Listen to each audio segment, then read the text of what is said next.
ମାଣିତିର ଇଏ ହେଉଛି ହୋଟେଲ ସୁଦାମା।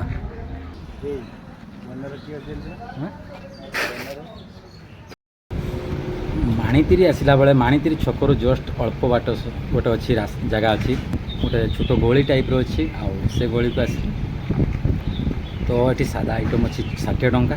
ତ ଯାହା ଯାହା ଅଛି ସେ ଆଇଟମ୍ରେ ମୁଁ ସେଇଟା ସବୁ ଆପଣଙ୍କୁ ଶୋ କରୁଛି, ଦେଖିଦେବେ। ତ ପିଲାର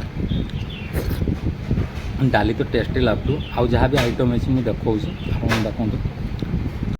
ତ ଆଇଟମ୍ର ଥିଲା ଭାତ ଥିଲା, ତାପରେ ଆମ୍ବ ଚଟଣି ଗୋଟେ ଥିଲା, ଏଠି ଗୋଟେ ସାଧା ଆଇଟମ୍ ତରକାରୀ ଥିଲା, ଆଉ ଏଠି ବାଇଗଣ ପୁଇରାଇ ଥିଲା, ଆଉ ଏଠି ବାଇଗଣ ଆଉ କୁନ୍ଦୁରି ଗୋଟେ ଆଳୁ ଇଏ ଗୋଟେ ଭଜା ଥିଲା, ଆଉ ଏଠି ନାଡ଼ି ତରକାରୀ ଗୋଟେ ଏମିତି ଘଣ୍ଟ ଟାଇପ୍ର ଥିଲା, ଆଉ ଡାଲି ଥିଲା।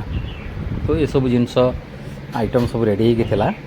ତ ଯାହା ବି ହଉ, ଆଉ ଏଠି ଭୋକ ଲାଗିଲାଣି, ଟାଇମ୍ ପାଖାପାଖି 1:30 ପାଖାପାଖି ହେଲାଣି।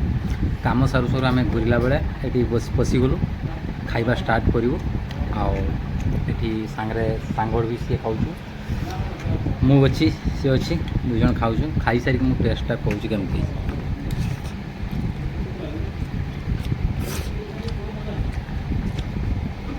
ତଥାପି ଏତେ ଖାସ୍ ନୁହେଁ, ଯାହା ବି ହେଲେ ଚଳିବ। ମାନେ ଭୋକ ସମୟରେ କୁହନ୍ତି ନା ପେଟ ଜ୍ୱାଳାରେ କି ତାଟିଆ କାମୁଡ଼ିଆ, ସେ ଆସିକି ବି ମାନେ ଜଷ୍ଟ ଆତ୍ମାକୁ ଟିକେ ଶାନ୍ତି କରିବା ପାଇଁ ହେଲେ ଚଳିବ, ଆସିକି ଖାଇ ରହିଲି। ଜୟ ଜଗନ୍ନାଥ।